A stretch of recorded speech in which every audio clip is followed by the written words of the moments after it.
Você já imaginou como a ausência de um único predador pode transformar por completo um dos ecossistemas mais icônicos do mundo? O Parque Nacional de Yellowstone, nos Estados Unidos, guardou por décadas um segredo sombrio: a morte silenciosa de seus rios, a queda de sua biodiversidade e a lenta agonia de suas florestas. Mas o que parecia ser o fim se tornou palco de uma das histórias de recuperação mais impressionantes da natureza. Prepare-se para descobrir como lobos e castores, juntos, mudaram o destino de um parque inteiro. Inscreva-se no Mundo Restrito e ative o sininho. Aqui você encontra as curiosidades mais obscuras e surpreendentes sobre o planeta em que vivemos. Lobos desaparecem. Em meados da década de 1930, o Parque Nacional de Yellowstone já não tinha mais lobos. Registros de guardas florestais e autoridades da vida selvagem confirmaram que, em 1935, o lobo cinzento havia sido totalmente exterminado dentro dos limites do parque. Décadas de armadilhas, caça e programas governamentais de controle de predadores eliminaram um dos principais predadores do ecossistema. Na época, as pessoas viam os lobos como uma ameaça ao gado e à segurança pública, e a posição oficial era de que o parque estaria melhor sem eles. Essa decisão desencadeou uma cascata de mudanças que ninguém previu totalmente. Com os lobos extintos, as populações de alces explodiram. A região norte de Yellowstone, em particular, tornou-se lar de um número anormalmente alto de alces. Sem um grande predador para mantê-los em movimento, os rebanhos não precisavam mais vagar amplamente pela paisagem. Em vez disso, eles se reuniam em áreas ribeirinhas, permanecendo por longos períodos ao longo de riachos e margens de rios. Ali, se alimentavam intensamente de salgueiros, álamos e choupos jovens. Essas plantas haviam evoluído sob a pressão da predação de alces, de modo que sua regeneração natural dependia de os alces serem forçados a permanecer em movimento. Quando essa pressão desapareceu, o comportamento dos alces mudou. Eles passaram a consumir a vegetação de forma mais agressiva, mastigando os brotos antes que pudessem crescer o suficiente para se reproduzir. O efeito sobre as plantas ribeirinhas foi documentado em várias pesquisas. Um estudo de 1921 encontrou cerca de 25 colônias ativas de castores em Yellowstone, cada uma dependente de salgueiros saudáveis para alimentação e material de construção de represas. Na época, os salgueiros ainda se regeneravam, em parte porque os lobos ainda não haviam desaparecido completamente e os alces não haviam mudado totalmente seus hábitos. Mas, com o passar dos anos e o aumento da pressão de pastagem, os salgueiros foram devastados. Em 1953, os pesquisadores contaram apenas 8 colônias ativas de castores no parque. A conexão era clara. Sem crescimento dos salgueiros, os castores não conseguiam se sustentar. O Serviço Nacional de Parques observou que esse declínio não foi uma flutuação de curto prazo, mas um colapso de longo prazo ligado à ausência de predadores. Relatórios descreviam muitos riachos como erodidos, nus e instáveis. Onde antes as represas dos castores desaceleravam a água e criavam áreas alagadas, as margens começaram a desmoronar. A água corria mais rápido, cavava canais mais profundos, carregava o solo e estreitava a planície de inundação. O National Parks Traveler publicou relatos de biólogos que estudaram aquelas condições de meados do século. Eles descreviam paisagens onde outrora havia densos matagais, reduzidos a tocos incapazes de se recuperar ano após ano sob pressão constante dos alces. A perda dos salgueiros não era apenas um problema de plantas, era um problema de ecossistema. Pássaros que nidificavam em arbustos altos tinham menos lugares para se reproduzir. Insetos ligados à vegetação ribeirinha diminuíram em número. Habitats aquáticos ficaram mais quentes e menos adequados para peixes que dependiam de águas frias e sombreadas. A biodiversidade do parque estava encolhendo em múltiplas camadas. Os castores, às vezes chamados de engenheiros do ecossistema, estavam no centro desse colapso. Com apenas 8 colônias restantes no início dos anos 1950, seu papel na formação dos cursos d'água de Yellowstone quase desapareceu. Menos represas significavam menos lagoas, e menos lagoas significavam que as áreas úmidas secavam. Áreas úmidas que antes sustentavam anfíbios, aves aquáticas e pequenos mamíferos tornaram-se irreconhecíveis. O declínio dos castores reforçou o declínio dos salgueiros, já que as lagoas criadas por represas oferecem as condições nas quais os salgueiros prosperam. Era um ciclo de retroalimentação que só piorava com o tempo. Castores são frequentemente vistos como pragas a serem eliminadas. Alguns fazendeiros e até cidades como Calgary historicamente os caçaram. Depois de 2 décadas sem lobos, os riachos de Yellowstone eram apenas uma sombra do que haviam sido. No lugar de cursos d'água complexos e sinuosos, margeados por vegetação, havia canais erodidos e simplificados. O efeito em cascata da remoção de uma única espécie havia desestabilizado sistemas inteiros. Sem lobos, os alces mudaram seu comportamento. Essa mudança devastou os salgueiros. Sem salgueiros, os castores não puderam sobreviver. E sem castores, os riachos perderam sua estrutura. A biodiversidade entrou em colapso em todos os níveis da cadeia alimentar. Este era o estado de Yellowstone em meados do século XX. Um parque icônico sofrendo por causa de uma ausência que poucos compreendiam na época. O desaparecimento dos lobos fez mais do que remover um predador. Ele desfez uma teia ecológica que antes mantinha a paisagem unida. O retorno dos lobos.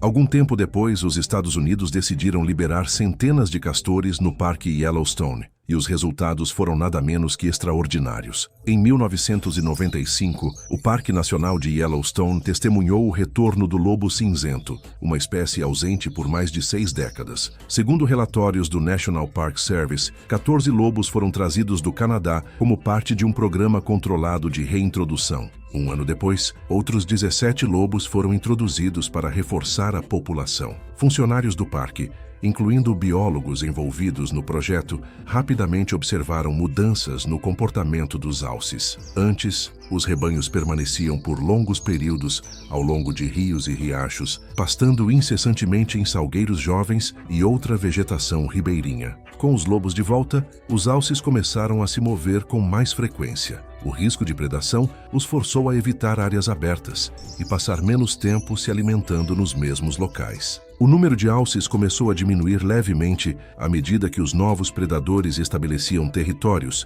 e caçavam de forma eficaz. Embora não tenha sido um colapso dramático, a população se estabilizou em densidades mais baixas e pessoas de dentro do parque notaram que a pressão de pastagem sobre as plantas ribeirinhas já não era tão extrema. Mesmo antes de a recuperação dos salgueiros ser totalmente visível, observadores relataram que a vegetação mostrava sinais de resiliência. Nossos álamos e salgueiros nativos muda simplesmente se recuperando e dominando novamente. Um dos exemplos mais claros veio do riacho Blacktail Deer Creek, na parte norte do parque. Pesquisadores de várias agências documentaram que brotos de salgueiro, antes atrofiados pelo pastoreio incessante dos alces, começaram a crescer mais altos. Medições feitas ao longo da década seguinte mostraram que brotos que antes mal passavam de 60 centímetros passaram a ultrapassar 1,80 metro. A cobertura de copa, que antes era praticamente inexistente em alguns trechos, aumentou dramaticamente.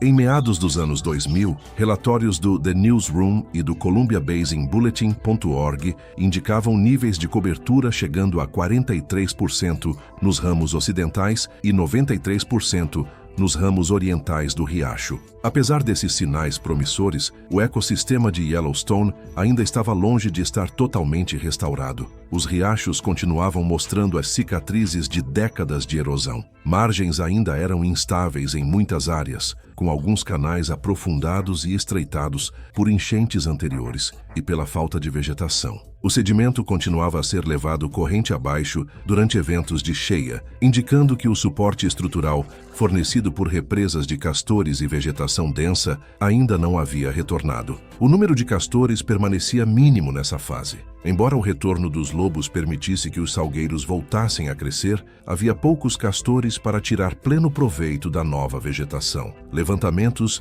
indicavam apenas pequenas colônias dispersas, insuficientes para criar as lagoas e áreas úmidas necessárias para estabilizar os riachos e fomentar uma biodiversidade mais ampla. Sem represas suficientes, os níveis de água nos riachos menores oscilavam de forma mais drástica, deixando algumas áreas rasas demais ou com correnteza forte demais para muitas espécies aquáticas. Funcionários do National Park Service descreviam a situação como uma vitória parcial. Os lobos estavam fazendo sua parte, mas os rios e riachos do parque ainda se recuperavam lentamente. Observadores notaram que, embora a vegetação estivesse se recuperando em algumas áreas, ela permanecia frágil, facilmente afetada pelo pastoreio intenso, pisoteio ou enchentes sazonais. A ausência de uma população funcional de castores significava que a paisagem ainda carecia do armazenamento natural de água e das lagoas de fluxo lento que haviam existido décadas antes. Mesmo com o progresso no Blacktail Deer Creek e em outras zonas de recuperação, os cursos d'água de Yellowstone estavam longe de ser os corredores verdes e férteis que já haviam sido. Biólogos alertavam que a restauração seria um processo de longo prazo, exigindo não apenas o retorno dos predadores, mas também a recuperação de outras espécies-chave que haviam desaparecido ou sido reduzidas. Eles estavam bloqueando canais de irrigação, drenagens e alagando áreas que não precisavam ser alagadas. Os riachos poderiam eventualmente recuperar sua diversidade e estabilidade antigas, mas até aquele momento, as evidências sugeriam que somente os lobos não eram suficientes. O palco estava montado para outro capítulo na história de Yellowstone. Os lobos haviam retornado e causado uma diferença visível no comportamento dos alces e no crescimento dos salgueiros, mas a restauração completa do ecossistema ainda permanecia incompleta. O elo perdido, a chegada dos castores. Enquanto os lobos começavam a remodelar as paisagens de Yellowstone em meados da década de 1990, outro protagonista estava sendo discretamente reintroduzido. Um que, no fim das contas, transformaria riachos e planícies de inundação degradadas em ecossistemas vibrantes. Segundo o National Park Service, entre 1986 e 1999, um total de 129 castores foram trazidos do vizinho Gallatin National Forest. Esse programa, coordenado por biólogos e gestores da vida selvagem, tinha como objetivo restaurar uma espécie que quase havia desaparecido da região décadas antes devido ao excesso de caça e à perda de habitat. Os castores foram soltos em locais estratégicos ao longo das vias navegáveis do norte e do centro, onde os cientistas acreditavam que poderiam ter um maior impacto. As primeiras observações após as solturas foram cautelosas. Pesquisadores relataram que os castores estavam se ajustando lentamente ao novo ambiente, explorando os riachos e começando a estabelecer suas primeiras tocas. Em 1996, apenas alguns anos após o início do programa, levantamentos aéreos revelaram que 49 colônias de castores já haviam sido estabelecidas no parque. Essas colônias eram pequenas, mas estavam crescendo, espalhadas ao longo de riachos, onde os salgueiros forneciam tanto alimento quanto material para a construção. Em 2007, equipes de monitoramento contabilizaram 127 colônias, um aumento dramático em apenas uma década. Relatórios confirmaram que esse crescimento estava se acelerando, sinalizando que os castores começavam a remodelar a paisagem ribeirinha de formas que poucos haviam previsto. Mas a atividade dos castores não era apenas uma questão de números. Os lobos estavam ajudando os salgueiros a se recuperar ao manter os alces em movimento, mas só os salgueiros não eram suficientes para reconstruir os cursos d'água de Yellowstone. Os verdadeiros engenheiros eram os castores. Cada colônia começou a construir represas, cuidadosamente posicionando galhos, lama e pedras para bloquear pequenos riachos. O resultado foi uma série de lagoas e áreas úmidas que desaceleravam o fluxo da água, retinham sedimentos e permitiam que a vegetação se fixasse nas margens. Biólogos observaram que até mesmo uma única represa poderia criar um habitat pequeno, mas significativo, sustentando peixes, anfíbios e aves aquáticas. Multiplique isso por dezenas de colônias, e o potencial de transformação ecológica era enorme. Funcionários do National Park Service descreviam a situação como frágil, mas promissora. Os castores demonstravam a capacidade de expandir sua influência rapidamente, mas sua sobrevivência ainda dependia da disponibilidade de salgueiros e outras plantas ribeirinhas. Observadores notaram que, onde os salgueiros ainda eram escassos, as colônias de castores tinham dificuldades para manter represas ou se reproduzir com sucesso. Isso criou uma dinâmica de suspense. Os lobos ajudavam os salgueiros, os castores precisavam dos salgueiros, e juntos eles poderiam restaurar os riachos. Mas se qualquer parte da corrente falhasse, a recuperação poderia estagnar. Relatórios enfatizavam que todo o ecossistema dependia da interação entre essas duas espécies. Sozinhos, os lobos podiam alterar o comportamento dos alces, dando aos salgueiros a chance de crescer, mas sem os castores, as águas paradas e áreas úmidas essenciais para a biodiversidade não se formariam. Por outro lado, os castores sozinhos poderiam tentar construir represas, mas em áreas onde os alces continuavam a pastar intensamente, corriam o risco de perder suas fontes de alimento e habitat. Em outras palavras, a recuperação do parque estava condicionada à cooperação entre predadores e engenheiros. Observadores descreviam os primeiros anos como um teste da resiliência de Yellowstone. Pequenas lagoas começaram a aparecer ao longo dos riachos, algumas durando apenas alguns meses antes de se romperem ou serem levadas por enchentes, outras persistindo tempo suficiente para sustentar o crescimento da vegetação. Em outras palavras, a recuperação do parque estava condicionada à cooperação entre predadores e engenheiros. Observadores descreviam os primeiros anos como um teste da resiliência de Yellowstone. Pequenas lagoas começaram a aparecer ao longo dos riachos, algumas durando apenas alguns meses antes de se romperem ou serem levadas por enchentes, outras persistindo tempo suficiente para sustentar o crescimento da vegetação. Ainda assim, apesar desses ganhos, permanecia a grande dúvida: até onde essa recuperação poderia ir e quão rápido os cursos d'água de Yellowstone poderiam recuperar sua vitalidade original. Engenharia dos castores nos riachos. Segundo relatórios do ResearchGate, por volta do ano 2000, a capacidade de suporte do parque já havia sido alcançada, com aproximadamente 1,33 colônias e 2,37 represas por quilômetro de riacho. Essa densidade criou a primeira oportunidade real de impactos em escala de ecossistema, à medida que as represas formavam lagoas e áreas úmidas interconectadas que mudaram fundamentalmente a hidrologia das áreas ribeirinhas. O trabalho de engenharia dos castores era ao mesmo tempo sutil e profundo. Ao construir represas de galhos, lama e pedras, eles desaceleravam o fluxo da água, criando lagoas onde antes a água corria livre e veloz. Essas lagoas funcionavam como reservatórios naturais, recarregando o lençol freático e mantendo altos os níveis de umidade do solo, mesmo durante as estações secas. As margens estabilizadas permitiam que salgueiros e outras plantas ribeirinhas crescessem sem serem levadas pela correnteza, enquanto o sedimento retido enriquecia o solo ao redor. Pesquisadores da NSF enfatizaram que esses processos eram essenciais para a recuperação completa das áreas ribeirinhas. Sem a desaceleração da água e a estabilização das margens, a vegetação não poderia retornar a um estado resiliente. Um dos efeitos mais marcantes envolveu os bosques de salgueiros do parque. Ecologistas da National Science Foundation observaram que a recuperação dos salgueiros exigia atingir um limite crítico. Os brotos precisavam alcançar pelo menos 1,80 metro de altura para escapar do constante pastoreio dos alces. Uma vez que os salgueiros atingiam essa altura, a atividade dos castores acelerava ainda mais seu crescimento. As represas desaceleravam os riachos, criando condições úmidas ideais para que os salgueiros formassem moitas densas. Em troca, esses salgueiros saudáveis reforçavam a estabilidade das áreas represadas, criando um ciclo positivo no qual tanto plantas quanto castores se beneficiavam.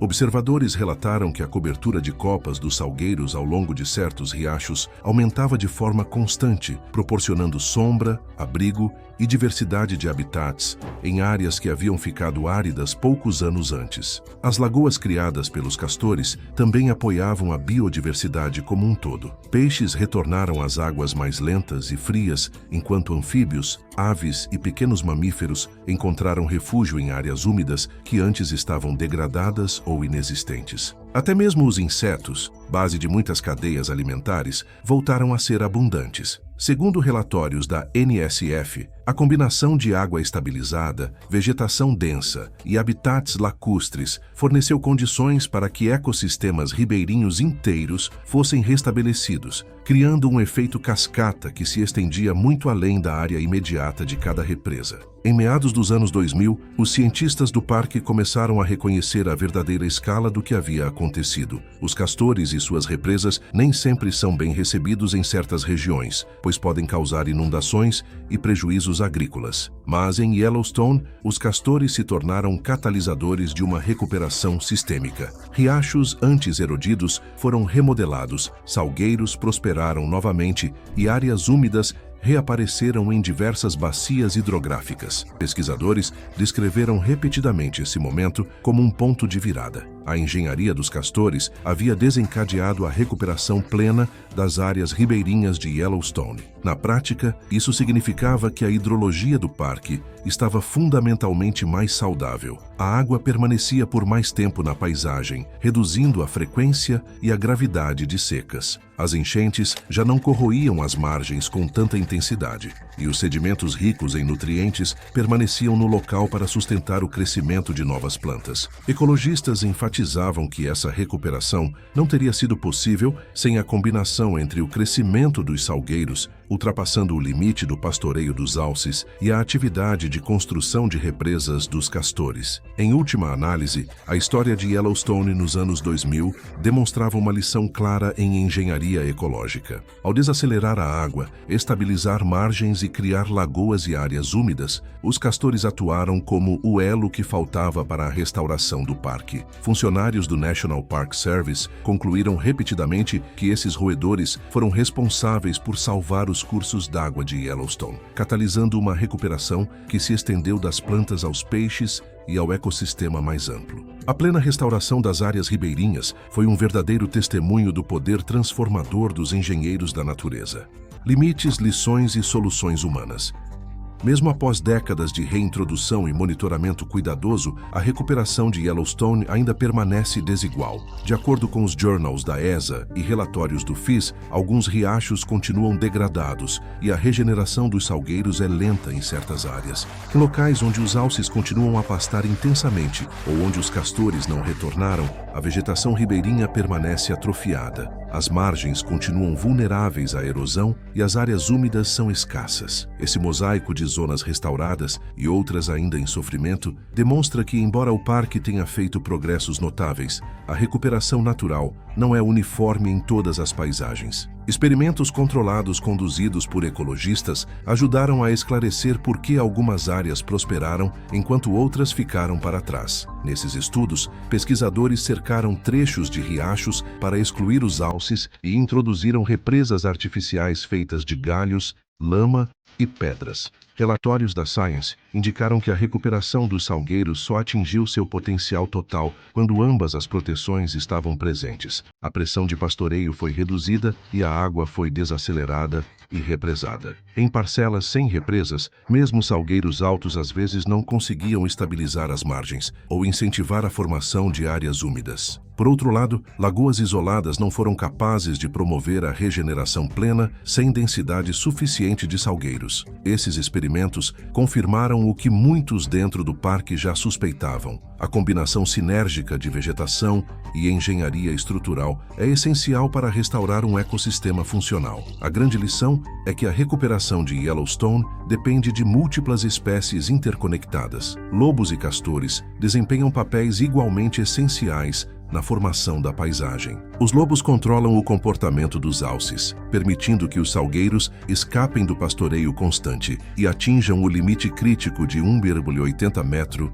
necessário para sobreviver. Já os castores modificam os cursos d'água, criando lagoas e áreas alagadas que amplificam o crescimento das plantas e sustentam a formação de zonas úmidas. Sem qualquer uma dessas espécies, os ecossistemas do parque não podem se recuperar plenamente. Observadores repetidamente enfatizam que essa dupla dependência destaca a complexidade das cascatas tróficas e da engenharia de ecossistemas na restauração natural. Em áreas onde os castores ainda não retornaram naturalmente, os humanos começaram a imitar seu trabalho. Construindo represas artificiais com galhos, lama e pedras locais, os conservacionistas conseguem desacelerar o fluxo da água, reter sedimentos e criar áreas úmidas que apoiam o crescimento dos salgueiros. Embora essas estruturas artificiais tragam ganhos ecológicos tangíveis, como áreas úmidas restauradas, melhor recarga do lençol freático e margens de riacho mais estáveis, elas ainda carecem da adaptabilidade dos engenheiros vivos. As represas de castores se ajustam às flutuações sazonais da água, respondem a rupturas e se expandem organicamente conforme os animais estabelecem novas colônias. As intervenções humanas conseguem aproximar esses benefícios, mas não podem replicar os ciclos dinâmicos de um ecossistema vivo. Apesar dessas limitações, os resultados são promissores. Áreas represadas artificialmente mostram aumentos mensuráveis na altura dos salgueiros, na cobertura de copas e na umidade do solo. Peixes e anfíbios retornam, aves aquáticas nidificam e insetos prosperam nas novas lagoas estabelecidas. Em resumo, os humanos podem desempenhar um papel de apoio quando os engenheiros naturais estão ausentes, ganhando tempo para que os ecossistemas se recuperem e criando condições para uma eventual colonização por castores. Segundo funcionários do parque, esses esforços servem como ponte e não substituto. O objetivo final é criar condições que permitam que os castores retomem seu trabalho ecológico de forma autônoma. Yellowstone nos mostra que a natureza é como uma teia. Retire um fio e todo o equilíbrio pode ruir. Mas também nos ensina que quando os verdadeiros engenheiros da vida retornam, a paisagem pode renascer das cinzas. E você, já conhecia essa história surpreendente sobre a volta dos lobos e castores? Deixe sua opinião nos comentários. Eu quero saber o que você acha sobre esse ciclo oculto da natureza. Curta o vídeo, compartilhe e inscreva-se no canal Mundo Restrito. Aqui o conhecimento vai sempre além do que os olhos podem ver.